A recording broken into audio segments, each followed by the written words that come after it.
Les études réalisées sur le système éducatif ont révélé que les filles sont moins bien représentées que les garçons à tous les niveaux d'enseignement. Parmi les facteurs favorisant cette sous-représentation de la jeune fille, on pourrait, entre autres, mentionner les grossesses précoces qui surviennent en cours de scolarité et qui retardent ou empêchent le maintien à l'école. Comment nommer ce phénomène avec exactitude? Quelles en sont les caractéristiques? Quelle est l'ampleur de ce phénomène? Quelle en est la réalité dans les écoles? Les jours qu'il y a eu mon examen, je suis allée fréquenter à Ismala. C'est ça, il m'a eu puis il m'a assenté. J'avais 15 ans, j'étais en 5e. Il y a un gars qui m'a assenté. Quand je fréquentais, il y a un monsieur qui m'a assenté. Il faisait commerce. Quand je suis tombée enceinte, il m'a abandonnée. Je suis tombée enceinte en classe de 3e. J'avais un ami, c'est un caroleur. 1, 2, 3, je partais chez lui. Je ne restais même pas à la maison pour aider ma maman. Dans ça, je suis tombée enceinte. En Côte d'Ivoire, un phénomène s'est développé et qui touche les jeunes filles dans les lycées et collèges et même dans les écoles primaires. Ce phénomène a un nom, il s'appelle les grossesses en milieu scolaire. Pour nous, à l'éducation nationale, une grossesse dite précoce lorsqu'elle est contractée du CP1 en classe terminale. La question des grossesses en milieu scolaire est une question qui dérange tout le monde. C'est une question nationale. On pourrait dire qu'elle est devenue une question de santé publique parce que ça touche à l'avenir du pays. Et donc, les jeunes filles qui sont censées aller à l'école retrouvent les maternités. Et je crois qu'à mon sens, c'est inacceptable. Il y a des cas de grossesse dans notre établissement. Au CM2, par exemple, nous avons cette année un cas de grossesse. Je vous avoue que cette année, je suis dans le mois d'avril à 12 cas de grossesse. Et ça, ce sont les cas déclarés. C'est-à-dire que les cas dont j'ai reçu effectivement les certificats de grossesse. Sinon, j'apprends par là des cas d'accouchement, des cas de grossesse qui ne sont pas encore déclarés. C'est un fléau tant pour les familles que pour le ministère lui-même. Parce que ça nous donne l'impression d'une éducation inachevée, pour ne pas dire une éducation manquée. L'objectif du ministère, c'est de mettre tous les enfants à l'école, les filles comme les garçons, et leur permettre d'achever leur cycle de formation. Et quand on voit que les filles, au lieu d'aller dans ce sens, elles se retrouvent avec une grossesse, pour nous, c'est comme un échec. Pareil aussi pour les parents. Ils n'attendent pas que les filles partent à l'école pour devenir enceintes. Donc c'est vraiment un problème social qui nous préoccupe. J'ai connu ma première grossesse en classe de 4e. Quand la grossesse est arrivée, ma famille n'a pas apprécié parce que c'était ma 2e année. J'avais repris la classe de 4e. Maman n'était pas contente. Elle a même pleuré pour me demander pardon de reprendre les études. J'ai dit non, je ne partais pas. Après la grossesse, j'allais reprendre les études.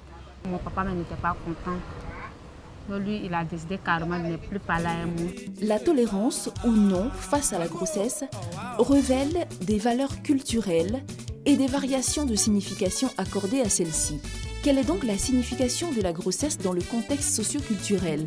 Comment la grossesse est-elle perçue dans le milieu culturel?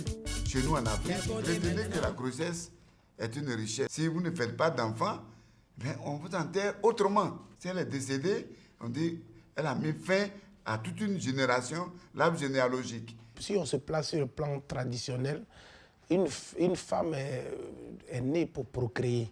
Donc quand la femme, déjà la petite, contracte une grossesse, ça veut dire que ses parents disent qu'ils sont rassurés qu'elle procrée. Mais quand on rentre dans le monde moderne, où l'éducation est au centre de tout, ce n'est pas une fierté pour les parents de voir leurs enfants, leurs petites filles enceintes. Le constat des grossesses en cours de scolarité contrarie les projets des familles et provoque la déception des parents. C'est vraiment une déception pour nous. Nous mettons nos filles à l'école, lorsqu'elles vont, elles reviennent à des grossesses. Vraiment, nous ne sommes pas du tout contents parce que nous voudrions que ces enfants-là, ces filles-là puissent nous aider demain. Et voilà, c'est qu'elles reviennent à des grossesses. Et il y a ma fille qui va à l'école, elle fait la 3e. Bon, j'ai compté sur elle. Alors, ma grande surprise, elle est tombée enceinte. Alors, ça m'a choqué. Quand on apprend que nos filles sont en grossesse, cela ne plaît à aucune mère. Parce que nous voyons l'avenir de nos enfants basculer dans le néant. La grossesse, comment ça arrive? Parce que moi, j'étais en ville ici. Parce que moi-même, je suis là. Donc, je les suivais personnellement. Allant chaque fois rendre visite à son oncle, il y avait des chauffeurs et ils sont au rez-de-chaussée. Donc, chaque fois qu'elle vient voir son oncle, et puis bon, là, elle a eu donc les rencontres avec ce chauffeur. Et puis, c'est ce chauffeur-là, il a grossi. Sincèrement, quand j'ai entendu cela, dans un premier temps, ça m'a énervé. Mais après, je me suis dit que bon, il ne fallait pas la pousser à bout. Mais ce qui m'a marqué, c'est que bon, j'étais en Brousse en tant que directeur d'école. Et elles étaient en ville, 4 élèves, dans une maison bien équipée. 4 élèves, 6 chaises. Pour ne pas qu'on dise que je n'ai pas étudié. 7 seaux, un sac de riz, un sac de charbon, télévision à bord. En tout cas, une maison bien remplie. Mais ça n'a pas empêché ma fille de prendre une grossesse. C'est ce point-là qui m'a énervé. Mais après, j'ai laissé tomber. Et je l'ai aidé à sortir de là. 5076 cas de grossesse ont été enregistrés dans l'ensemble des établissements scolaires en 2013 et ils sont passés à 3690 cas en 2016. Ces chiffres sont encore très élevés, même si les campagnes de sensibilisation ont permis une réduction de 27%. Face à ces chiffres, il faut savoir qui doit être mis en cause dans les grossesses précoces en cours de scolarité, ou encore quelles sont les causes à l'origine de ce phénomène. Est-ce les parents qui ont démissionné ou bien c'est dû à l'éducation des enfants eux-mêmes? On se pose des questions. Nous notons effectivement qu'il y a une régression du côté des enseignants. Ça, c'est bien notable parce que nous avons entrepris, j'allais dire, une vaste campagne de sensibilisation à l'endroit de nos camarades. Mais il reste ce que vous appelez les gens de petits métiers. C'était en classe de 5e que j'ai pris une grossesse. Et j'ai rencontré un jeune homme, il était un coiffeur. J'avais des problèmes au niveau de ma famille. Et sincèrement, je n'avais pas assez de moyens et les parents aussi n'avaient pas de moyens. Ce jeune homme m'a proposé d'être sa camarade. Je n'ai pas refusé. Je l'ai accepté parce que j'avais des problèmes. Et ces problèmes, quand j'en parle à mes parents, ils ne m'écoutent pas. Et cela m'a beaucoup poussé à faire des choses que je ne devais pas faire. Je pense que le phénomène des grossesses précoces en milieu scolaire est dû au désengagement des parents vis-à-vis de leur progéniture. On a un manque d'éducation sexuelle entre parents et enfants parce que les parents considèrent la sexualité comme un sujet qui est vraiment tabou et à l'école aussi, les professeurs en parlent partiellement. L'éloignement des établissements secondaires, des lieux de résidence des parents, des enfants. De sorte que quand l'enfant arrive en classe de 6e, éloigné de ses parents, elle est livrée elle-même parce que les parents eux-mêmes sont pauvres. Et une fois l'enfant inscrite, les parents pensent que leur devoir est terminé. Et du coup, l'enfant est livré à elle-même et elle devient, entre guillemets, une proie facile pour un certain nombre de prédateurs, d'adultes, sans vergogne. Parce que quand des parents accompagnent leurs filles qui sont admises en 6e, en ville ici, ils vont payer peut-être le loyer pour quelques mois et ils disparaissent. Les filles sont abandonnées à elles-mêmes. Et ce sont des hommes qui les prennent en charge, qui les aident. En début d'année, le parent vient scolariser la fille. Bon, il n'y a pas de tuteur, les filles sont livrées à elles-mêmes. Et puis, à tout moment, elles sont livrées à des personnes qui viennent leur proposer des miettes. Et puis bon, elles vont avec ces derniers. puis après c'est les grossesses. Nous avons eu à faire quelques sondages. On a vu que effectivement c'est les gens des petits métiers. Puis c'est bon. Une jeune fille, peut-être qui a faim, c'est un jeune l'approche avec un 500, un 1000 francs. Elle sait qu'avec ça, elle peut se nourrir. Bon, elle est obligée de se livrer. Un jeune garçon, pour une modique somme de 1000 francs, peut convaincre une fille et aller coucher avec elle. Et le problème, c'est que on a beau leur expliquer l'utilisation des préservatifs, mais ils n'aiment pas utiliser les préservatifs. Nous avons fait des campagnes de sensibilisation avec le service de la médecine, mais jamais ça n'a abouti. Malheureusement, je pense que la consommation n'est pas en hausse, elle est très en baisse parce que les élèves n'adhèrent pas encore suffisamment à ces méthodes qu'on met à leur disposition. Il faut qu'il y ait encore beaucoup de tabous un peu dans les idées parce que beaucoup de préjugés entourent ces méthodes que nous mettons à leur disposition. Ça ne permet pas aux élèves de venir librement à accéder à ces méthodes-là. Et parfois, lorsqu'elles accèdent, arrivent à la maison, on leur demande d'aller enlever, pour qu'on n'a pas demandé l'avis des parents et autres. Bon, vraiment, il y a beaucoup de difficultés. Ça fait que ces méthodes existent, sont disponibles, mais sont peu utilisées. Ma mère m'a dit de ne pas prendre les pilules parce que ça peut rendre stérile. En ce qui concerne les méthodes contraceptives, ma fille n'en savait rien. Et là, je peux dire qu'à ce niveau, je peux m'accuser un peu. Parce que je n'ai pas trop misé sur ce côté-là. Voilà. Donc, c'est dans l'insouciance, dans la naïveté que, certainement, elle est tombée dans cet état-là. Il nous a dit que si tu sors à un garçon, il faut prendre préservatif. Là, tu ne peux pas tomber enceinte. Je lui ai dit qu'il y a un préservatif. Il m'a dit que j'ai pris, alors qu'il n'est pas pris. Il m'a trompé. Comme je ne connaissais pas, je ne savais pas qu'il n'a pas fait. Je regrette. C'est le monsieur qui m'a trompé. Quand tu lui dis, il dit il prend. Je ne connaissais pas les préservatifs. Oh, il me blaguait, il ne prend pas les préservatifs. À l'époque où j'ai pris la grossesse, je ne connaissais pas les moyens de contraception. Dire qu'elles ne connaissent pas les contraceptions, les méthodes de contraception, je dis certainement que c'est celles qui sont peut-être en 6e, qui viennent d'arriver. Sinon, il y a eu tellement de campagnes de sensibilisation, de distribution de préservatifs masculins. À côté de nous, tout juste là, il y a des choses, l'IBF, tout le temps on nous donne des conseils. Bon, moi je ne sais même pas comment elles font, franchement. Moi, on nous a dit, si tu ne peux pas t'abstenir, on vous a donné des consignes, On voit que c'est plus en 4e. Et de plus en plus, nous voyons aussi les filles de 6e. C'est-à-dire que celles qui quittent du CM2, venir en 6e. Non mais le pic, c'est en 4e. Lorsqu'elle a eu son entrée en 6e et qu'elle partait à Pina Boko, je lui ai dit de faire très attention avec les garçons pour ne pas revenir avec une grossesse. Malheureusement, elle ne m'a pas écoutée. Les rapports sexuels sont précoces et ça n'émeut pas les parents. Donc souvent, on apprend qu'il y a que des élèves, même de CE1, ont déjà des rapports sexuels et ça n'émeut personne. Donc imaginons des enfants déjà qui, à l'école primaire, ont déjà découvert le sexe. Donc, ce serait vraiment difficile pour eux, n'est-ce pas, de peut-être pratiquer l'abstinence sexuelle.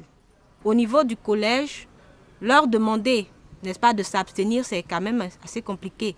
Donc, on leur demande d'utiliser des mesures préventives, l'utilisation du préservatif ou bien les pilules contraceptives. Donc, nos filles ont vraiment du mal à suivre ces méthodes-là parce qu'elles sont assez complexées. Elles sont assez complexées et elles ne jouent pas franc jeu parce qu'elles ne vont pas vous dire quand vous les abordez. Elles vont toujours mentir, elles ne vont pas vous dire qu'elles ont effectivement des rapports sexuels. Donc ça fait que c'est difficile, n'est-ce pas, d'engager une communication, c'est difficile d'engager le dialogue avec ces personnes-là qui ont vraiment honte de parler même de sexe. Lorsqu'on dit les filles, elles tombent enceintes, c'est pas seulement les filles, c'est les garçons. Il faut aussi sensibiliser les garçons. Lorsque tu as environ 13 à 14 ans, on appelle ça l'instinct sexuel qui se développe en soi. Donc il faut essayer d'aider les élèves, les garçons à maîtriser cet instinct sexuel-là. C'est très fort. Donc quand c'est comme ça, il faut des éducateurs ou bien des campagnes pour sensibiliser les garçons. C'est très fort. Je suis en classe de 3e. J'ai assisté une fille quand on fait la même classe. Elle a accouché. Je n'ai pas voulu. Mais comme ça arrivait, je vais faire comment?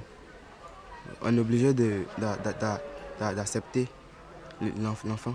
Les grossesses en cours de scolarité provoquent de nombreuses difficultés chez la fille. On peut citer les incidences sur la santé ou les relations avec les proches. Tout ceci engendre de la discrimination et les filles sont à nouveau pénalisées lors de l'accouchement. En effet, elles ne peuvent pas toujours retourner en classe et cela se solde souvent par l'abandon des études avec pour conséquence le retour au village. Quelle est donc la conduite à tenir avec les élèves garçons auteurs des grossesses? Nous les garçons, nous sommes obligés de continuer les études. Donc la fille, elle est obligée de surveiller l'enfant à la maison. La sanction n'est pas de demander à la jeune fille de ne pas venir à l'école. Pendant ce temps, son camarade élève qui est auteur de cette grossesse est en classe. Si une fille tombe en grossesse, si c'est son camarade élève, pendant qu'elle est à la maison, le garçon aussi est à la maison.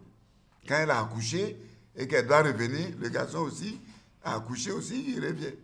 Il faut aussi aider les filles à revenir à l'école et faire en sorte que la grossesse ne soit pas un obstacle à la poursuite des études. Quelles sont donc les dispositions prises par le ministère pour permettre la poursuite de la scolarité des filles? Les incidences qu'on a dès le commencement, d'abord il y a la peur, il y a la honte, il y a l'isolement. Donc elle est dans une condition psychologique où elle ne peut pas véritablement être avec les autres. Pour étudier, j'avais tout un problème. Pour me réveiller les matins, même pour me rendre à l'école, j'avais un problème. Et ça m'a pris du temps, du fait que je ne pouvais pas toujours revenir à l'école à l'heure et prendre les cours comme il le faut. Mais après, comme elle porte une grossesse, il va s'en suivre les absences répétées. Parce qu'il y a la nécessité d'aller en consultation, il y a les troubles de grossesse des premiers mois qu'il va falloir supporter, donc endurer. Il y a aussi tout ce qu'il y a comme problème affectif, les parents qui ne sont pas contents, etc. Et puis maintenant, à cela s'ajoute la baisse de performance. Parce que pour être à l'école suivre, il ne faut pas être là en train de somnoler, parce que ça fatigue au début, on somnole. Après, il y a, selon l'organisme des femmes, même adultes, il y a quelques problèmes de santé qui s'installent. Et donc, on est obligé, on ne peut pas travailler, on ne peut pas veiller comme il faut, on n'a pas la capacité nécessaire. Donc, il y a une réduction, en fait, de la productivité. Et donc, quand on travaille peu, le rendement est faible, on va au redoublement.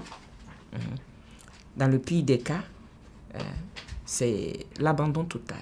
Très souvent, ce que nous remarquons, quand la jeune fille est enceinte, elle se voit déjà coupable. Et il y a beaucoup qui s'en vont s'asseoir au village, qui sont marqués psychologiquement et qui ne prennent pas les dispositions pour pouvoir reprendre. Après, quand il a fait enfant, là, je voulais aller continuer mes études. Mais il n'y a pas quelqu'un qui attrape mon enfant. C'est pour cela que je suis revenue. Ça ne me plaît pas. Je regrette. Parce que quand il a fait ça, là, mes études ne peuvent plus continuer. J'ai dit, je suis venue au village. Ça ne va pas au village. Parce que quand je tombe enceinte, là, je ne peux plus me fréquenter. Je suis au village. Je ne fais rien. Je n'ai pas marié. La grossesse empêche d'abord la jeune fille de poursuivre correctement ses études. Elle peut avoir des problèmes au niveau familial. Ensuite, c'est vrai, on dit grossesse précoce, mais derrière, il y a les IST, les VIH-Sida, l'hépatite. Et enfin, c'est une carrière qui est brisée. L'école, c'est tout un investissement. Donc, au plan scolaire, il y a tout ce que l'État a dû investir, tout ce que les parents ont dû investir qui s'écroule, surtout quand elle abandonne et qu'elle ne revient pas du tout à l'école. Quand on a fait la prévention et que malheureusement